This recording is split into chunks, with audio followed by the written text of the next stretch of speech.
Hola, ¿qué tal? Mi nombre es Aldo Sánchez y es una enorme bendición para mí poder estar aquí contigo compartiendo este tiempo con Dios. Estos momentos especiales donde podemos acercarnos a la presencia de Dios y ver cómo Dios habla a nuestros cinco sentidos. Te animo que abras tu corazón a Dios y veas la manera de que Él trabaja en tu vida, en la manera que Él te moldea y la manera que somos transformados al abrir la palabra de Dios.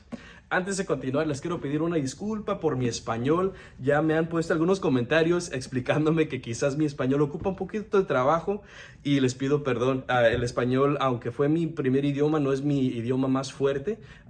Yo estudié y trabajo aquí en los Estados Unidos y hablo más que nada el lenguaje de inglés. So, for all my English speakers, muchas gracias por acompañarnos. Pero vamos a continuar. Hoy nos toca leer 2 de Samuel, capítulo número 11, del versículo 1 hasta el versículo 13. He titulado este devocional 3 pasos al fracaso. Hemos observado la manera de que David, el rey David, un rey de triunfos, ha sido un hombre que ha perseguido el corazón de Dios, ha sido un hombre que de verdad ha sido recto en muchas de las cosas que ha hecho. Pero hoy vamos a mirar la manera de que David permitió el fracaso llegar a su vida. Y pienso que tú y yo, igual como David, somos hombres, somos mujeres y somos débiles en nuestra carne. Y pienso que podemos observar 3 cosas que nos van a llevar al fracaso. La primera de ellas que quiero compartir contigo es, número 1, el primer paso para el fracaso es el problema. Cada uno de nosotros en mi trabajo trabajamos muchas veces, soy ingeniero, trabajo con situaciones donde muchas cosas pueden fallar. Hoy estaba trabajando con una bomba que falló y tenemos que mirar ¿qué fue lo que causó esta bomba a fallar? O sea, ¿qué es lo que sucedió? Porque todo tiene una raíz. En nuestras vidas como cristianos vamos a tener una raíz de nuestro problema y tenemos que identificarlo. Leamos lo que dice el versículo número 1, capítulo 11.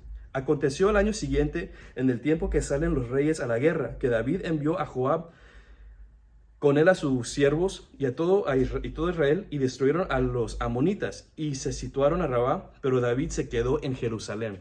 Miramos aquí el problema. Nos dice el versículo, el mismo dice, en el tiempo que salen los reyes, termina el versículo diciendo que David se quedó en Jerusalén. En otras palabras, David no hizo lo que los reyes tenían que hacer. En vez de ir a la guerra, se quedó en casa, se quedó en su comodidad, se quedó con manos inactivas. Y pienso que ese es un problema que tú y yo podemos tener como cristianos. Muchas veces tenemos cosas que deberíamos estar haciendo, tenemos nuestros trabajos y nuestras funciones y no las estamos realizando. Nos quedamos en nuestras casas espirituales, en nuestra comodidad, y al hacer eso abrimos una puerta al pecado, para que el pecado llegue a nuestras vidas y para que nosotros podamos caer en la tentación. David tenía que estar en la guerra, pero decidió estar en casa. ¿Qué sucedió? Vamos a continuar con los versículos 2 al 5. Y como tú y yo lo bien lo sabes, lo que sucede es que David abrió la puerta al pecado y el pecado entró a su vida. Dice el versículo 2 al 5. Y sucedió un día, al caer la tarde, que se levantó David de su lecho y se paseaba sobre el terrado de la casa real. Y vio desde el terrado una mujer que se estaba bañando, en la cual era muy hermosa. Envió David a preguntar por aquella mujer y le dijeron, aquella es Betsabé, hija de Eliam, mujer de Urías Eteo. Y envió David mensajeros y la tomó, y vino a él y durmió con ella. Luego ella purificó su inmundicia y se volvió a su casa. Dicen lo que estos versículos nos explican. Dice, y versículo 5, y concibió la mujer y envió a hacerlo a saber a David, diciendo, estoy encinta. La primera cosa que sucede, hay una raíz de nuestro pecado y ese es el problema. Segundo, cuando permitimos que esa raíz se desarrolle a más de lo que debería ser, que es una tentación, abrimos la puerta a lo que es el pecado. David abrió una puerta a lo que era el pecado al quedarse a casa. Si él estuviera en guerra con sus hombres, este problema no hubiera sucedido, pero él se quedó en casa, abrió esa puerta y permitió que esto desarrollara a lo que es el pecado. Y vemos cómo David está en su casa, en vez de estar en guerra, está mirando lo que es la gran vista de la casa real y ve a una mujer. El pecado no es que él vio a la mujer, el pecado es que continuó viendo a esta mujer. Si David hubiera visto a la mujer y hubiera entrado y regresado a su casa a dormir, hacer lo que él quería, esto no se hubiera convertido en pecado. Sin embargo, David dejó que su carnalidad se desarrollara en pecado. Y dice que David durmió con esta mujer y esta mujer se embarazó. Esto es algo tremendo, es algo muy intenso, parece casi novela. Pero es importante que nosotros estemos atentos a lo que es el pecado en nuestras vidas, porque el enemigo va a querer quitarnos a nosotros la bendición de tener una relación con Dios, y lo va a hacer de forma de tentaciones. El enemigo nos va a intentar tentar nuestras vidas, pero tiene mucho que ver con nosotros si permitimos que esas tentaciones se desarrollen en pecado.